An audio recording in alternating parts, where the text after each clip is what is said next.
Start हो।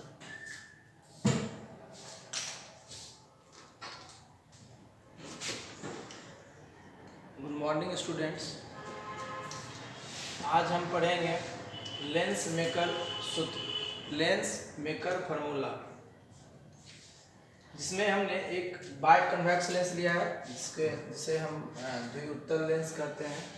द्विउत्तल lens जिसके दोनों सरफेस क्या हो, कन्वेक्स हो, यानी दोनों सतह उत्तल जैसा हो, उसे हम क्या बोलते हैं, द्विउत्तल लेंस, बाय कन्वेक्स लेंस। अब इसमें हमने कुछ पॉइंट्स कंसीडर किया है, उसको एक एक करके हम समझेंगे, फिर हम लेंस मेकर फार्मूला को प्रूव करेंगे। तो हमने लेट कर लिया है एक बाय कन्वेक्स लेंस है जिसके दोनों सरफेस, दोनों सतह क्या है, उनकी जो रेडियस ऑफ कर्वेचर, वक्रता त्रिज्या जो है वो क्या है, R1 एवं R2 है, यानी R1 और R2 क्या है, इसके रेडियस ऑफ कर्वेचर। जैसे अगर ये सरफेस है, इस फर्स्ट सरफेस का रेडियस ऑफ कर्वेचर हमने R1 लेट कर लिया है और दूसरे सरफेस का रेडियस ऑफ कर्वेचर हमने R2 कंसीडर किया है, लेट कर लिया है। अब लेंस जो है, जिस मटेरियल का लेंस बना हुआ है उसके मटेरियल का रिफ्रैक्टिव इंडेक्स हमने N2 लिया है, जबकि जो सराउंडिंग मीडियम है, जो इसके लेंस के बाहर का साइड जो मीडियम है, उसके रिफ्रैक्टिव इंडेक्स को हमने N1 लेट किया हुआ है। अब इस कन्वेक्स लेंस के, बाय कन्वेक्स लेंस के एक्सिस, ये एक्सिस है प्रिंसिपल एक्सिस, इस एक्सिस पे एक पॉइंट O, जहाँ पे एक ऑब्जेक्ट रखा हुआ है, पॉइंट ऑब्जेक्ट है। इस ऑब्जेक्ट से इमेज बनाने के लिए, इस ऑब्जेक्ट का इमेज बनाने के लिए हमने एक रे जो है यहाँ से निकाला और जो कन्वेक्स लेंस के फर्स्ट सरफेस पे, फर्स्ट रिफ्रैक्टिंग सरफेस पे यहाँ पे इंसिडेंट हुआ। अब जब यहाँ पे इंसिडेंट हुआ तो यहाँ पे क्या होगा, रिफ्रैक्शन होगा। रिफ्रैक्शन होगा तो लाइट जा रही है यहाँ पे रेयर मीडियम से डेंसर मीडियम की तरफ। तो जब रिफ्रैक्शन होगा इस पॉइंट पे, तो रिफ्रैक्शन के बाद अगर हम ये मान लें कि ये सरफेस नहीं, ये सरफेस अभी नहीं है, जब ये सरफेस नहीं होगा तो उस कंडीशन में क्या होगा कि लाइट इस सरफेस से रिफ्रैक्शन के बाद, अगर मान लें, एग्जैक्ट तो ये सिचुएशन नहीं दिया गया है, लेकिन अगर मान लें अगर यहाँ से लाइट अगर डिफ्रैक्शन होकर ये इस तरह से यहाँ पे पहुँचेगा, लेकिन जब भी हम रे डायग्राम दिखाते हैं तो हाँ 20 से लेके कंसीडर करते हैं, जबकि एक्चुअली में लाइट यहीं से रिफ्रैक्ट होता हुआ ये आई डैश पॉइंट पे जाके मिलता। ये तब होता जब ये सरफेस नहीं होता।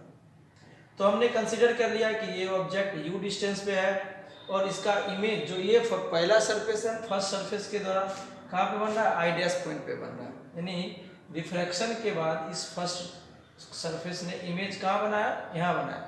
लेकिन एक्चुअल में ऐसा नहीं हो पाएगा। रियलिटी ये है कि यहाँ पे एक और रिफ्रैक्टिंग सरफेस है।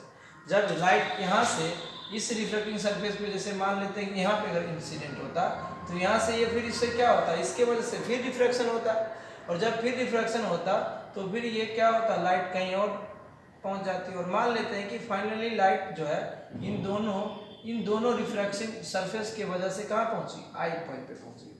अब जब आई पॉइंट पे पहुँचा तो हमने मान लिया कि इस सरफेस के द्वारा जो इमेज बना वो यहाँ पे बन गया, जबकि कंबाइंड इफेक्ट, दोनों सरफेस के कंबाइंड इफेक्ट की वजह से जो इमेज फॉर्मेशन होगा वो आई पॉइंट पे होगा। अगर हम डिस्टेंस की बात करें तो इस ऑब्जेक्ट यानी वस्तु, जिसको पिंड भी कह सकते हैं हिंदी में, ये u डिस्टेंस पे है इस रिफ्रैक्टिंग सरफेस से या लेंस से, जबकि जो हमारा यहाँ पे फाइनल इमेज जो बना है वो आई पॉइंट पे बना है, जिसको हमने v डिस्टेंस मान लिया है।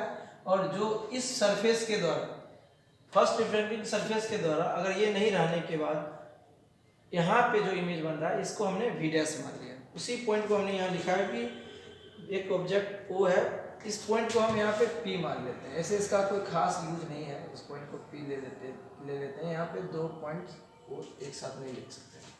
तो यदि लेंस के मुख्य अक्ष के किसी बिंदु O पर एक वस्तु, O बिंदु पर एक वस्तु रखा गया है, जिसका प्रतिबिंब जो है प्रथम सतह के द्वारा, जो पहला सतह है उसके द्वारा कहाँ बन रहा है, आई डैश पे बन रहा है, जो v डैश दूरी पे है, जबकि फाइनल इमेज दोनों की वजह से आई बिंदु पे बन रहा है, जो कि v दूरी पे है, जैसा कि ये रे डायग्राम में आप देख सकते हैं। अब इसमें हम कुछ पुरानी बातें जो इस चीज़ को प्रूव करने के लिए जरूरी है और उस चीज़ को हम फिर यहाँ से समझेंगे। आप इस पूरे इस स्थिति का डायग्राम का जो है आप स्क्रीनशॉट ले लीजिए।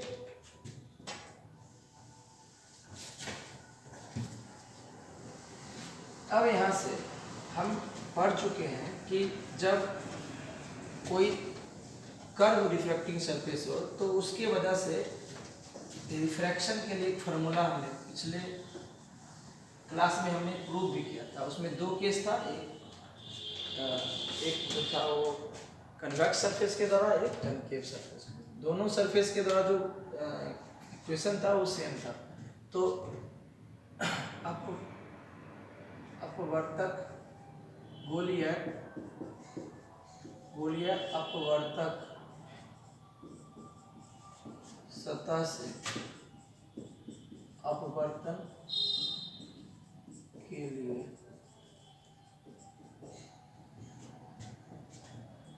में हमने पढ़ा था N2/v माइनस N1/vu और N2 माइनस N1/r। अब यहाँ पे हम यहाँ पे दो रिफ्रैक्टिंग सरफेस है, तो दोनों रिफ्रैक्टिंग सरफेस के लिए हम क्या करेंगे, एक कंसीडर करेंगे R1 और R2। अब देखा जाए यहाँ पे, तो यहाँ पे क्या है, ये जो सरफेस है ये पहला रिफ्रैक्टिंग सरफेस है। तो पहले रिफ्रैक्टिंग सरफेस के लिए हम सिचुएशन को लिखेंगे। तो प्रथम अपवर्तक सतह के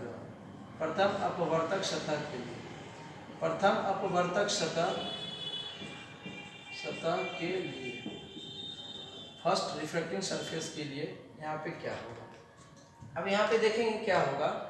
यहाँ पे जो U है, ऑब्जेक्ट जहाँ से फाइंड ऑब्जेक्ट से लाइट निकलता है, इसको ऑब्जेक्ट डिस्टेंस कहते हैं। तो ऑब्जेक्ट डिस्टेंस यहाँ पे क्या हो जाएगा, ऑब्जेक्ट डिस्टेंस यहाँ पे हो जाएगा पहले वाले कंडीशन के लिए U ही हो। जबकि रेडियस अगर ये देखा जाए तो इस सरफेस का रेडियस कहीं ना कहीं इस तरफ होगा। इसके रेडियस को हमने क्या मान लिया, R1 मान लिया है। तो R जो होगा इस सरफेस के लिए क्या होगा, R1 होगा। जबकि V जो होगा इमेज डिस्टेंस कहाँ होगा, क्योंकि ये पहला सरफेस, फर्स्ट सरफेस कहाँ पे इमेज बनाएगी, I डैश पॉइंट पे इमेज बनाएगी। तो यहाँ पे I डैश पॉइंट पे इमेज बन रहा है, इसलिए फर्स्ट के लिए इमेज डिस्टेंस क्या होगा, V डैश। यहाँ से डिस्टेंस हमने क्या लिख रखा है, V डैश लिख रखा है। अब तीसरा हम N2 और N1 को डिसाइड करेंगे। N2 होता है उस सरफेस का रिफ्रैक्टिव इंडेक्स जिसके द्वारा रिफ्रैक्शन का फिनोमेना होता है। यानी कहने का मतलब यहाँ पे रिफ्रैक्टिंग सरफेस ये है और इस सरफेस के वजह से जो अपवर्तन होगा यानी रिफ्रैक्शन होगा, उसका रिफ्रैक्टिव इंडेक्स क्या है, N2 है। तो यहाँ पे N2 जो है N2 के ही जैसा काम कर रहा है। और जहाँ पे ऑब्जेक्ट रखा होता है उसके मीडियम को हम क्या बोलते हैं, N1 बोलते हैं। उसके तो N1 की जगह पे क्या है, N1 ही लिया गया। अब सूत्र से या हम इसको इक्वेशन अगर 1 लेट कर लेते हैं तो अब समीकरण 1 से समीकरण 1 से अगर हम देखते हैं तो यहाँ N2 की जगह तो N2 ही लेना है, लेकिन V की जगह पे क्या लेना है, V डैश लेना है। U की जगह तो U ही लेना है, N1 की जगह N1 ही लेना है। N2 की जगह यहाँ पे भी N2 ही होगा, N1 की जगह N1 ही होगा। और फिर R की जगह पे R1 लेंगे यहाँ से, इसको कंसीडर कर लेंगे इक्वेशन 2। अब दूसरे अपवर्तक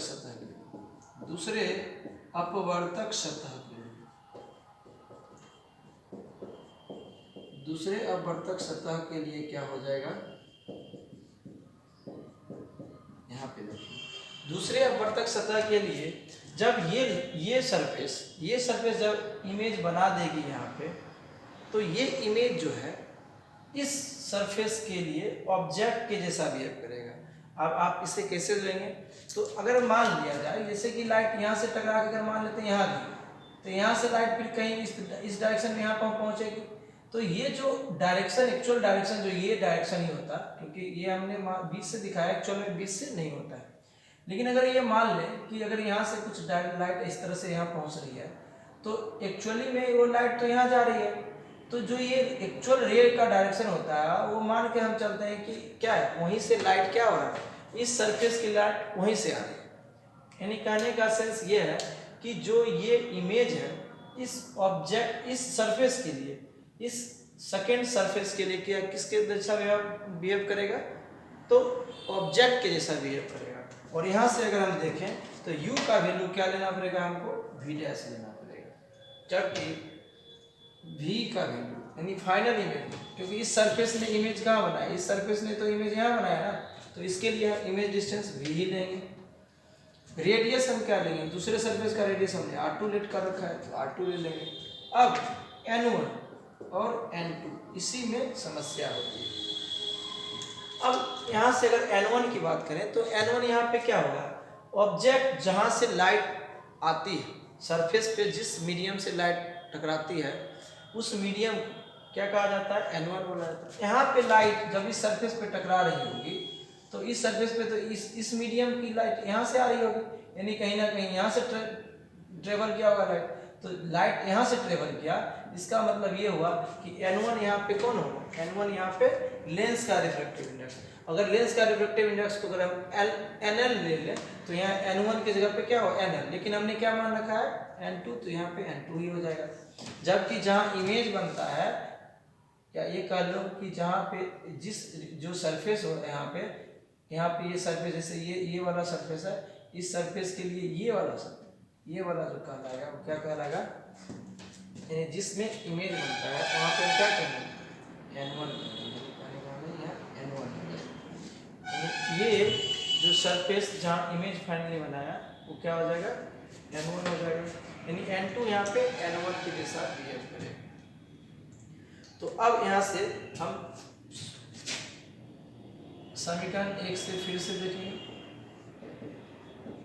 समीकरण 1 से n2 के जगह पे क्या लेंगे, n1, v के जगह पे क्या लेंगे, v ही लेंगे, माइनस n1 के जगह पे क्या लेंगे, इस बार n2, u के जगह पे क्या लेंगे, v डैश लेंगे, v डैश की तरह ऑब्जेक्ट के जैसा काम बिहेव करेगा। फिर n2 की जगह पे n1 लिया जाएगा, n1 की जगह n2, बाय में यहाँ पे r, इसको इक्वेशन 2 कंसीडर कर लो, 3 अब इक्वेशन 2 और 3 को क्या करेंगे, सम करेंगे, यानी एडिंग, यानी समीकरण 1 और 2 और 3 को ऐड करेंगे, 2 और 3 को जोड़ेंगे।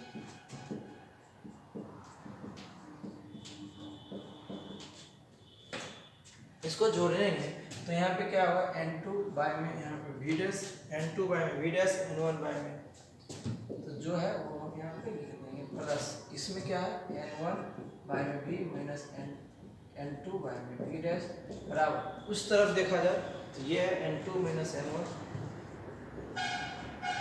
बाय में r1 प्लस इधर n1 माइनस n2 बाय में r, तो यहाँ से ये हमको मिल जाएगा। इसका एक बार आप स्क्रीनशॉट ले लीजिए। जो चैनल पे नए होंगे वो इस चैनल को सब्सक्राइब करेंगे, अगर आपको वीडियो अच्छा लग रहा होगा तो इसे लाइक और शेयर जरूर करें।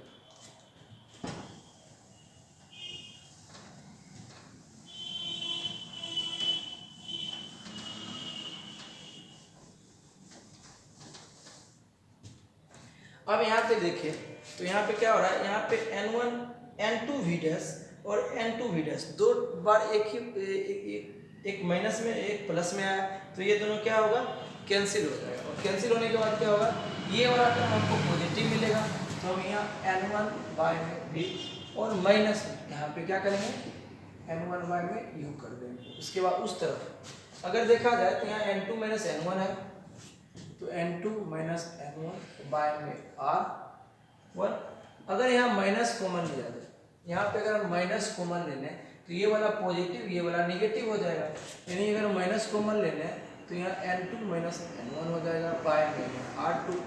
अब देखें आगे n1 बाय में v माइनस n1 बाय में u इक्वल टू, यहाँ पे क्या हो जाएगा, अब इन दोनों में n1 n2 कॉमन है तो n1 n2 कॉमन ले लेंगे, n1 माइनस n2, अब यहाँ पे क्या है 1 बाय r1, ये प्लस माइनस क्या हो जाएगा, माइनस 1 बाय में r2।